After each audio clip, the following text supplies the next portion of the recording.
Buenos días, nuestro grupo está conformado por Vanessa Campos, Chabeli Carballo, María Gabriela Romero y quien les habla, Giret Santis. Hoy les vengo a exponer sobre la cinética enzimática, energía de activación y velocidad de reacción. Energía de activación.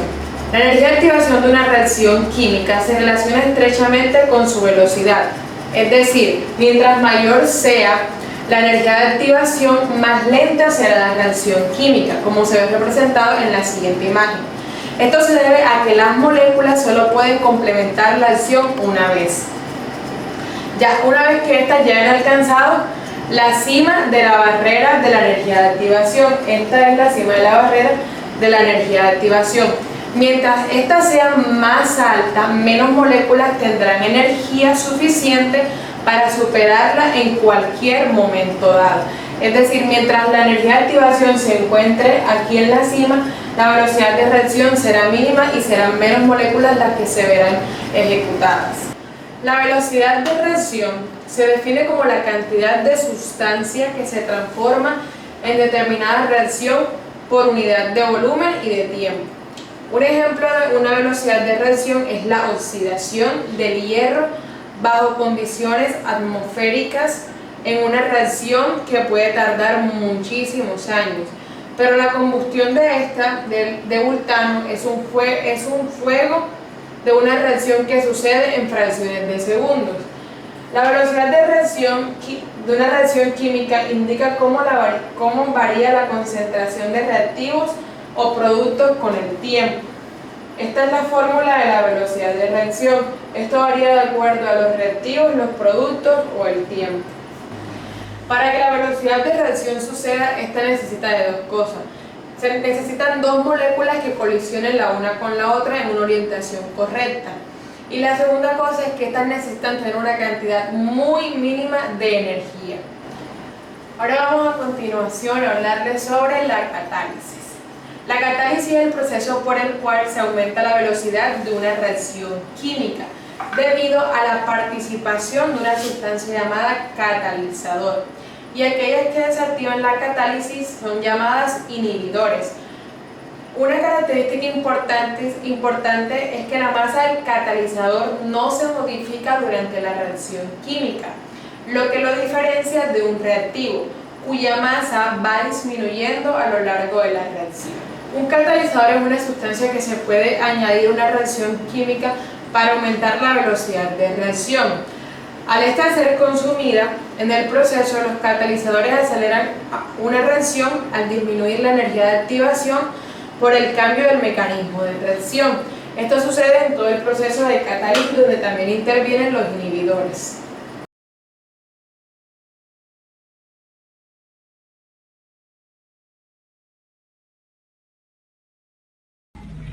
Complejo sustrato-enzima. Aunque el mecanismo de acción de cada enzima es particular, hay ciertos aspectos que son generales. La enzima se une a uno de los reactivos, que en este caso sería el sustrato, en el sitio activo, por medio de interacciones no covalentes, para formar un complejo en el cual permite a la vez la formación del estado de transición que luego se transformará en un producto. El sitio activo, que en este caso sería esta partecita que se ve aquí, es una porción de la molécula de proteína, en donde las cadenas laterales de los aminoácidos que lo conforman son indispensables para la interacción o unión del sustrato. Esto permite que la acción catalítica sea específica. Nomenclatura enzimática. Hay varios criterios mediante los cuales se han asignado los nombres de las enzimas. En este caso, el primero sería nombres particulares, segundo, nombres sistemáticos y tercero, código de la nomenclatura de enzimas. Nombres particulares. Antiguamente las enzimas recibían nombres particulares asignados por su descubridor, pero al ir aumentando el número de enzimas se fueron creando nomenclaturas que informaran sobre la acción específica de cada enzima y el sustrato sobre los que actuaba. El segundo es nombres sistemáticos. El nombre sistemático de una enzima consta actualmente de tres partes. Una, que es el sustrato preferente; dos, el tipo de reacción realizado; y tres, la terminación asa. Les voy a dar un ejemplo de nombres sistemáticos. Glucosa fosfato isomerasa, que cataliza la isomeración de glucosa fosfato. Dice que muchas enzimas catalizan reacciones reversibles. 2. No hay una manera única para fijar cuál de los dos sentidos se utiliza para nombrar a la enzima. Y 3, acila glucosa fosfato isomerasa, fosfato isomerasa. El código de las enzimas. El nombre de cada enzima puede ser identificado por un código numérico encabezado por las letras EC, seguida de 4 números y separada por puntos. Les voy a dar un ejemplo de eso. El ATP, que es una glucosa fosfotransferasa, que es glucoquinasa, se define como S2.7.12, que el 2 indica que es una transferasa, el 7 que es una fosfotransferasa, 1 que el aceptor pertenece a un grupo OH, y por último el 2 que es un grupo OH de la glucosa en el que acepta el grupo fosfato. Formada la unión entre la enzima y el sustrato, se forman un estado de transición que implica el recorrido de los enlaces, rompiendo unos y formando otros, para que finalmente se produzca la separación del sitio activo con el sustrato, y así la molécula de proteína queda libre para catalizar la reacción del sustrato, que sería aquí, cuando se rompe el enlace y la proteína queda libre. Clasificación de las enzimas. En función de su acción catalítica específica, las enzimas se clasifican en 6 grupos diferentes. Grupo 1, oxidorreductasas. Este tipo de enzimas canalizan la transferencia de electrones de un compuesto a otro. Casi siempre los electrones van acompañados de sus protones. Grupo 2, transferasas. Las reacciones que catalizan estas enzimas es la de transferir un grupo químico de un compuesto a otro. Grupo 3, hidrolasas. Como su nombre lo dice, estas enzimas catalizan reacciones de hidrólisis. Grupo 4, liasas. Las enzimas de este tipo agregan o sustraen grupos químicos a dobles ligaduras. Grupo 5, isomerasas. Estas enzimas transforman un compuesto en alguno de sus isómeros. Recuerden que los isómeros son compuestos que tienen los mismos átomos pero diferentes arreglos en el espacio. Grupo 6. Estas enzimas forman uniones covalentes entre dos compuestos. La reacción es endergónica y requieren de la ruptura de moléculas de ATP que proporcionan energía.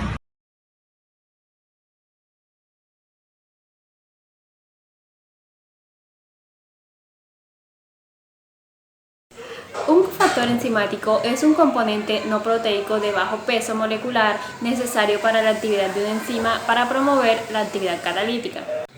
Los cofactores los podemos clasificar en dos: en las moléculas inorgánicas, que son los iones esenciales, y en las moléculas orgánicas, que son las coenzimas. Ambos tienen diferentes mecanismos de acción y diferentes orígenes químicos. Los cofactores se transforman en partes esenciales de los sitios activos de la enzima. Cuando la enzima tiene una región conocida como sitio activo, esta que vemos aquí, y no tiene su cofactor que lo complementa, decimos que la enzima está en su forma apoenzima o porción proteica. El cofactor o la coenzima, que es esta de acá, es la porción no proteica que complementa el sitio activo. Cuando la enzima y el cofactor se juntan, hablamos de una holoenzima, o sea, la enzima catalíticamente funcional. Esto significa que la enzima sin el cofactor no podría desarrollar la catálisis enzimática. Cuando el sustrato llega, vemos como el sitio activo, que es este de acá, queda perfectamente adaptable al sustrato para que se dé la reacción. Ahora las coenzimas. Las coenzimas actúan como reactivos para la transferencia de grupos. En el centro reactivo es donde se unen los grupos a transferir. Asimismo, las coenzimas se dividen en cosustratos y grupos prostéticos. Los cosustratos interactúan con la enzima de manera transitoria. Estos se unen al sitio activo de la enzima durante la reacción, para después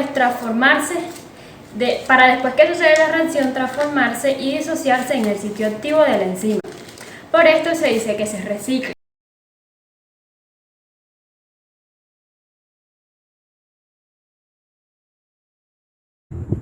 Yo le voy a hablar sobre las funciones biológicas.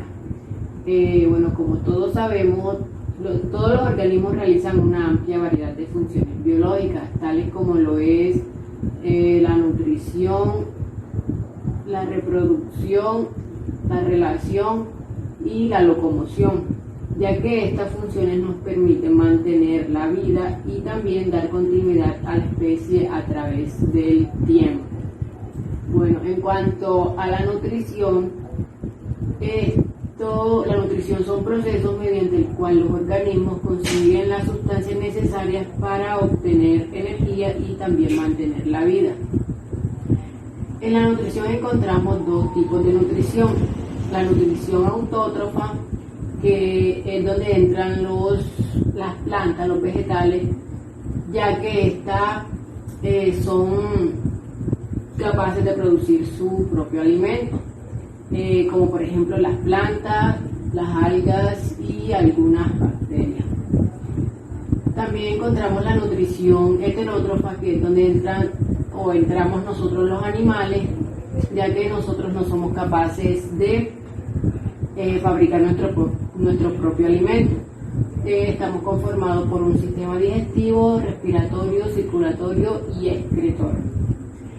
En cuanto a la reproducción, es la capacidad de producir, es la capacidad que nosotros como organismos producimos células para permanecer la especie. Encontramos dos tipos de reproducción: la reproducción sexual, que esta se hace a través de meiosis, que es cuando participan dos seres, uno femenino y el otro masculino, de los cuales el nuevo ser vivo traerá características genéticas y físicas.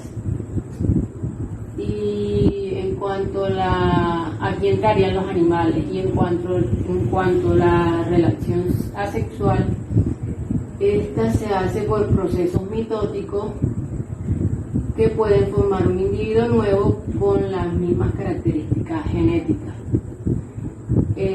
La relación es la capacidad que tienen los organismos de reaccionar frente a cambios ambientales. En los vegetales encontramos las taxias y las nastias. Cuando hablamos de taxias, que nos referimos a solamente el movimiento que estos hacen a través de un estímulo, y las nastias es lo contrario a las taxias.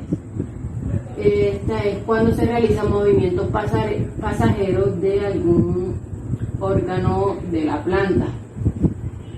En los animales sentimos la capacidad de responder al estímulo a través de los órganos de los sentidos, del sistema nervioso, el sistema endocrino y el sistema locomotor. Y como había hablado, que también una de las funciones biológicas de los organismos es la locomoción. Esta es la capacidad de responder a estímulos con movimientos voluntarios. Bueno, ahora le hablaré sobre las aplicaciones biotecnológicas e industriales.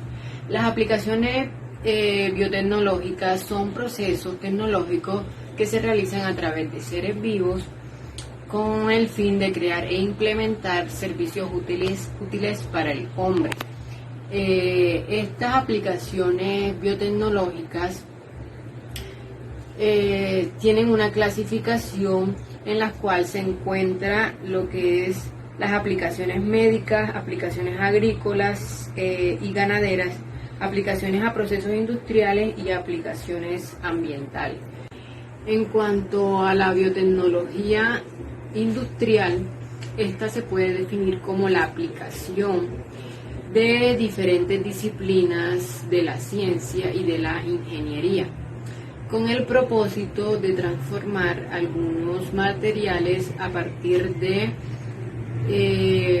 agentes biológicos para la obtención de algún tipo de producto de algún interés industrial. Esto lo hacen con el fin de suplir algunas deficiencias de las industrias químicas tradicionales. Lo hacen con organismos que se pueden producir de manera controlada, buscando un beneficio favorable en términos económicos y términos ambientales. En el campo de la biotecnología industrial farmacéutica, encontramos algunos ejemplos que destacan varias aplicaciones, como por ejemplo lo de la producción de antibióticos naturales, semisintéticos o sintéticos, la obtención de proteínas recombinantes, como el ejemplo de la insulina humana, vacunas de nueva generación como por ejemplo las vacunas recombinantes y comestibles y la producción industrial de sueros.